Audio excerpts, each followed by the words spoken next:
अच्छा एक बात बताओ, धोखे से गौ हत्या हो जाए, धोखे से ब्राह्मण की हत्या हो जाए, तो ये हत्याएं बहुत ही जघन्य उसमें आ जाती हैं, समझ रहे हो कि नहीं? इनके लिए तो हमें प्रायश्चित करना ही पड़ेगा, समझ रहे हो कि नहीं? और कहीं ना कहीं मरने के बाद भी जहां हम जाएंगे वहां भी हमें प्रायश्चित करना पड़ेगा, तब कहीं इस पाप से मुक्ति मिलेगी। मर के कहीं चले जाएं वहां भी हमें प्रायश्चित करना पड़ेगा, तब बड़ी मुश्किल में प्रायश्चित पूर्ण होने पर तब परमात्मा स्वीकार करता है। दशरथ जी महाराज ने 14 साल तक स्वर्ग में बैठकर प्रायश्चित किया है। 14 साल बाद मुक्ति मिली है। कब मिली है? जब लंका में भगवान राम ने राक्षसों का संहार कर दिया, रहा न कौकुल रोवन हारा, तब 14 साल, क्योंकि रावण की आयु 14 साल शेष बची थी, और 14 साल दशरथ जी को कहां रहना पड़ा? स्वर्ग में रहना पड़ा।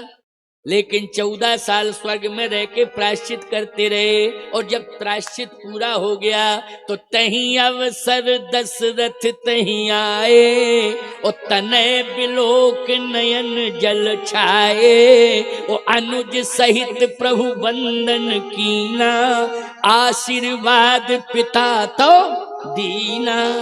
बोलो प्रमाण मिला कि नहीं मिला? 14 साल बाद लौट के फिर लंका में आए, और पिता बन करके ही राम लक्ष्मण को आशीर्वाद दिया है। इसका मतलब है कि दशरथ जी स्वर्ग में भी रहे हैं तो वहां पर बैठे बैठे क्या करते रहे? प्रायश्चित करते रहे। करना ही पड़ेगा, चाहे अनजाने में ब्रह्म हत्या, गौ हत्या, ये जघन्य पाप हैं, धोखे से भी हो जाए तो याद रखना परमात्मा की दृष्टि में क्षम्य नहीं है। इसके लिए बस एक ही विधि है कि प्रायश्चित कर लो, ज्यादा जिद करने की जरूरत नहीं है। जो वेद नीति है, शास्त्र नीति है, उसके अनुसार प्रायश्चित करो। नर्मदा के तट पर जाकर के, गंगा के तट पर जाकर के उस विधि को पूरा करो। इसके बाद भी अगर कुछ शेष रह जाता है तो मरने के बाद भी प्रायश्चित करने की विधि है, चाहे जिस योनि में जाओ। जहीं जौन जन्म हूं कर्म वसत है, राम जी पद अनुरागी हूं। क्यों? स्पष्ट है ना? जहीं जौनी जन्म हूं कर्म वसत राम जी पद अनुरागी हूं। राम जी पद अनुराग का अर्थ ही प्रायश्चित है। बोलो कि भगवान के चरणों में हमारा अनुराग होगा तो जो पाप रह गए होंगे सनई सनई सनई सनई सनई सनई धीरे धीरे धीरे धीरे, बोलो वो दूर हो जाएंगे। यही अर्थ है इसका। इसलिए ध्यान से सुनो, बड़ी महत्वपूर्ण कथा है ये।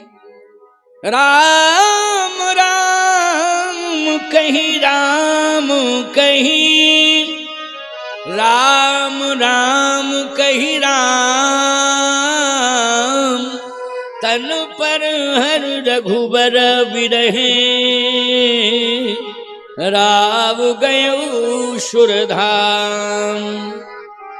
लेकिन एक बात कह करके प्राण त्यागा है। क्या? भरत आ जाए तो राम तो लौटेगा नहीं, लेकिन भरत से कहना कि पिताश्री अंतिम श्वास निकालने के पहले ये कह के गए हैं कि राम 14 साल बाद आएगा, तो ये अयोध्या राज्य राम को सुरक्षित मिले इसके लिए वो संभाले। क्यों भाई, उजड़ा हुआ राज्य कोई संभालेगा क्या? आज सत्ता परिवर्तन की अगर कहीं भनक भी पड़ जावे तो सबसे पहले सफाया कर दो, धन ही न बचे। है? अगला व्यक्ति इतना परेशान हो जाए कि उसे जो है गुंजाइश ही ना मिले, कोई योजना ही सफल ना हो, सरकार धन के अभाव में विफल हो जाए। ये मानसिकता बहुत गलत है।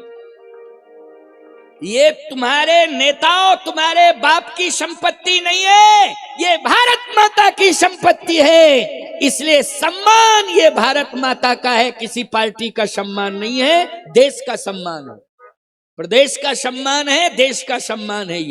ये व्यक्ति का सम्मान नहीं है। तुम केवल व्यवस्थापक हो।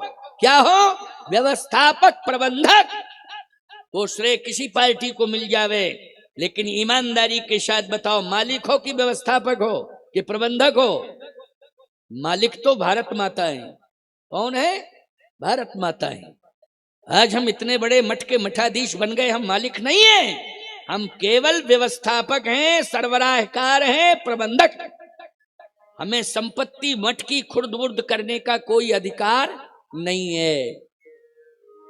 इसलिए हमें इस भाव को जानना चाहिए, मानना चाहिए।